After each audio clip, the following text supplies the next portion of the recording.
Halo semuanya, hari ini kita akan melanjutkan materi kita, yaitu adalah dinamika rotasi. Nah, karena dari judulnya saja sudah terlihat bahwa rotasi, otomatis di sini kita akan ngebahas perputaran benda atau rotasi benda tersebut. Nah, sebelum kita masuk ke dinamika rotasi, kita akan membahas dulu tentang torsi atau momen gaya. Jadi torsi itu bisa disebut juga momen gaya. Dia punya satuan Newton meter Nm.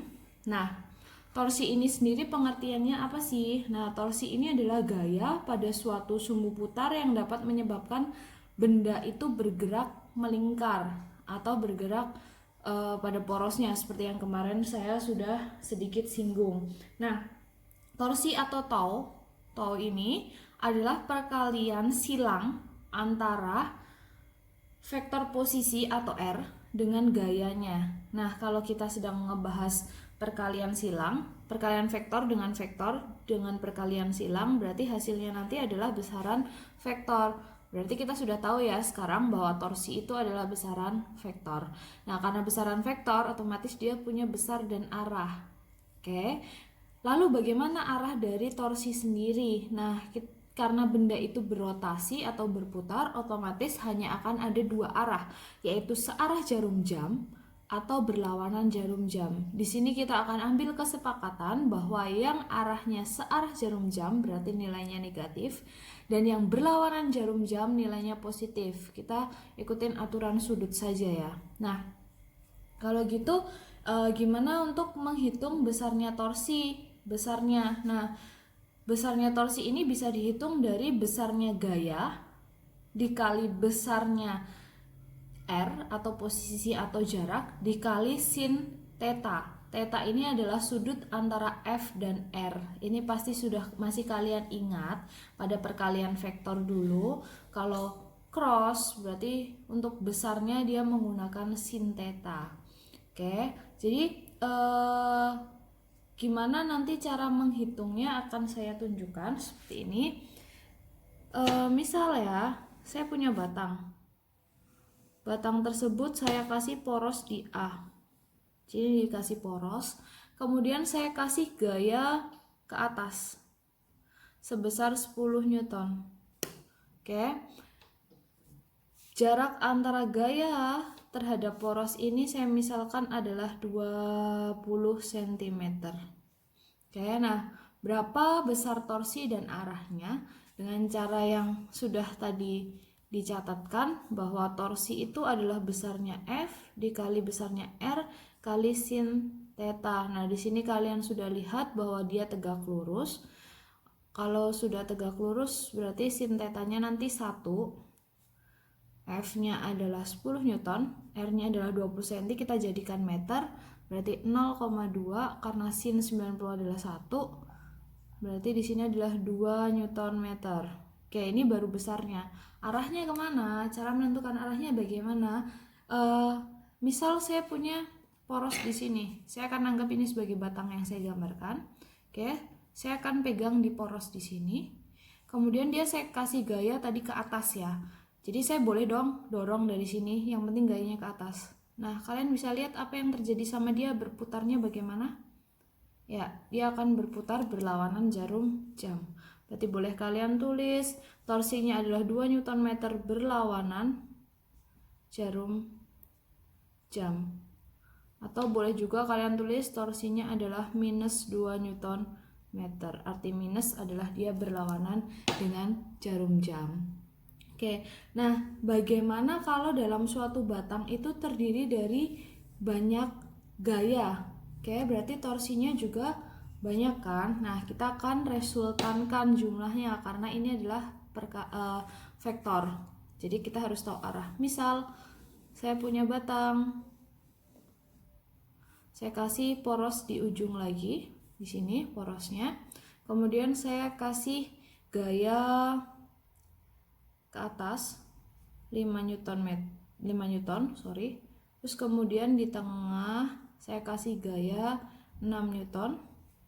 Satu lagi saya kasih gaya di sini 3 Newton. Oke. Misal ini panjangnya adalah 50 cm. Berarti di sini karena tadi saya bilang di tengah-tengah, berarti ini 25 cm. Terus misalkan saja ini 10 cm dan ini adalah 15 cm. Oke. Nah, berapa torsinya? Karena di sini ada 3 gaya, otomatis akan ada 3 torsi juga. Saya kasih nama 1, 2, 3. Oke. Nah, kalau sudah kita hitung masing-masing. Torsi 1, kita cek torsi 1 3 dikali 15 cm berarti 0,15. Oke. Sekalian arahnya ya. Berlawanan atau searah kita coba. Berarti berlawanan, berarti positif. Oh, sorry. Tadi ketika di sini berlawanan jarum jam sudah kita sepakati positif ya. Jadi ini tadi positif 2 Nm. Maaf. Oke, berarti ini positif 3 kali 0,15 berarti 0,45 Nm. Kemudian torsi 2 6 dikali 0,25 tuh 1,5. Kita cek dulu arahnya. Ketika saya dorong ke bawah di sini dia akan berputar searah jarum jam. Tadi kita sepakati bahwa searah jarum jam itu minus. Kemudian torsi 3 dia adalah 5 dikali 0,5 berarti 2,5. Kita cek arahnya, kita kasih gaya. Oh, dia berlawanan, berarti positif ya. Kalau sudah berarti torsi totalnya adalah 0,45 dikurangi 1,5 ditambah 2,5. Kalau begini berarti kita jumlahkan adalah 1,45 Nm. Karena di sini hasilnya positif, berarti kalian sudah tahu bahwa arahnya adalah berlawanan jarum jam. Seperti itu. Nah, mungkin nggak sih kalau gayanya itu yang dikasih itu tidak lurus seperti ini? Sangat mungkin. Nah, apa yang harus kita lakukan? Yang harus kita lakukan biar lebih enak adalah membuat gaya itu tegak lurus dengan poros. Contohnya bagaimana? Saya akan kasih contoh seperti ini. Misal saya punya batang, saya akan kasih contoh porosnya di ujung lagi ya. Nah, kemudian dia akan saya kasih gaya seperti ini. Gayanya misal 5 Newton dengan jarak dari sini ke sini misal 10 cm. Oke, terus dia membentuk sudut terhadap horizontal 37 derajat. Oke, gaya ini miring terhadap poros, belum tegak lurus ya. Porosnya ini tapi gayanya begini. Berarti dia belum tegak lurus. Apa yang harus kita lakukan? Kita harus membuat si gaya tersebut tegak lurus. Masih ingat kita punya yang namanya vektor, kita vektorkan. Berarti dia akan menjadi naik ke atas dan ke samping. Oke, paham? Nah, berarti berapa nih ketika kita vektorkan? Berarti di sini adalah 4, yang di atas adalah 3 Newton. Nah, berarti yang ini sudah hilang. Kita punya 2 gaya. Nah, perlu diingat lagi karena tadi dia adalah rumusnya adalah FR sin theta. Oke. Kalau begitu ini yang 4 Newton sudutnya dengan poros berapa? 0 derajat. Ketika sudutnya 0 derajat, sinusnya adalah 0. Otomatis dia tidak punya torsi. Jadi perlu kalian ingat jika poros dan gaya searah atau bisa juga berlawanan atau boleh dibilang menuju, gayanya menuju poros atau meninggalkan poros, torsinya selalu 0. Jadi yang ini tidak perlu dihitung karena kita sudah tahu ini adalah 0. Otomatis kita cuma punya 1 torsi, berarti torsinya adalah 3 dikali 0,1 karena dia dalam sentimeter. 0,3 Newton meter. Apakah sudah selesai? Kita lihat arahnya dulu. Arahnya adalah berlawanan jarum jam, berarti positif atau boleh ditulis 0,3 Newton meter berlawanan jarum jam. Oke, bagaimana kalau dalam suatu benda itu gayanya banyak? Oke, bisa saya kasih contoh soal sekalian. Kita misalkan seperti ini. Oke, batangnya seperti ini. Nah, saya kasih gaya dengan ballpoint berwarna lain agar lebih kelihatan. Seperti ini, 10 Newton. Kemudian sudutnya adalah 37 derajat. Kemudian ini di sini akan saya kasih gaya ke atas 5 Newton. Di sini akan kasih gaya ke bawah 2 Newton. Kemudian di sini akan saya kasih gaya ke samping. Ini 5 Newton. Dengan sudutnya 53 derajat. Oke. Ini saya sebut titik A, titik B, titik C, titik D. Di mana panjangnya AB itu adalah 25 cm, CD 20 cm, dan BC adalah, ini biar gampang, ini juga 20 saja. Di sini BC adalah 60 cm. Oke.